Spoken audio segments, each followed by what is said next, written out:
আসসালামু আলাইকুম। আজকে আমাদের নতুন যে গার্মেন্টস ট্রেনিং একাডেমির নতুন অফিসের নতুন যাত্রা নতুনভাবে শুরু হয়েছে। আলহামদুলিল্লাহ, এই যে নতুন ব্যাচের স্টুডেন্টরা, তো সবার উদ্দেশ্যেই বলার যে আমাদের আগের অফিস আর এই অফিসটা, এই অফিসের ভিতরে কি একটু পার্থক্য আছে? হ্যাঁ, কি পার্থক্য আছে?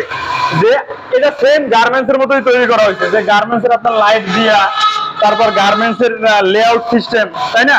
আপনারা যদি এখানে এখানে মনে করেন কাজ 1 ঘন্টা কাজ করেন নাই, 2 ঘন্টা কাজ করেন নাই, বা বসে আছেন দেখতেছেন কে কি করে, আপনারা বিশ্বাস করেন বা না করেন, এতেও কিন্তু আপনার স্কিল বাড়বে, আপনার দক্ষতা বাড়বে, আপনার ভয়টা কাটবে, আপনার একটু হলেও উন্নতি হবে।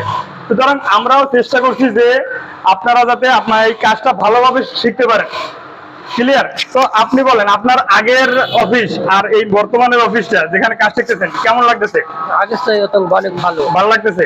তো ইনশাল্লাহ পারবেন তো চাকরি করতে? ইনশাল্লাহ। কাজ শিখতে পারবেন? সমস্যা নাই, কাজ শেখার মতো যে ধরনের সাপোর্টই লাগুক না কেন আমরা ইনশাল্লাহ দিব। আজকে আমাদের প্রথম শুরুর দিন, তো ডে বাই ডে আমাদের কাটিং সেকশন চালু হবে। কাটিং সেকশন থেকে যখন চালু হবে তখন র্যান্ডমলি কাটিং থেকে গার্মেন্ট যখন আসবে তখন আরো ভালো হবে। ধন্যবাদ।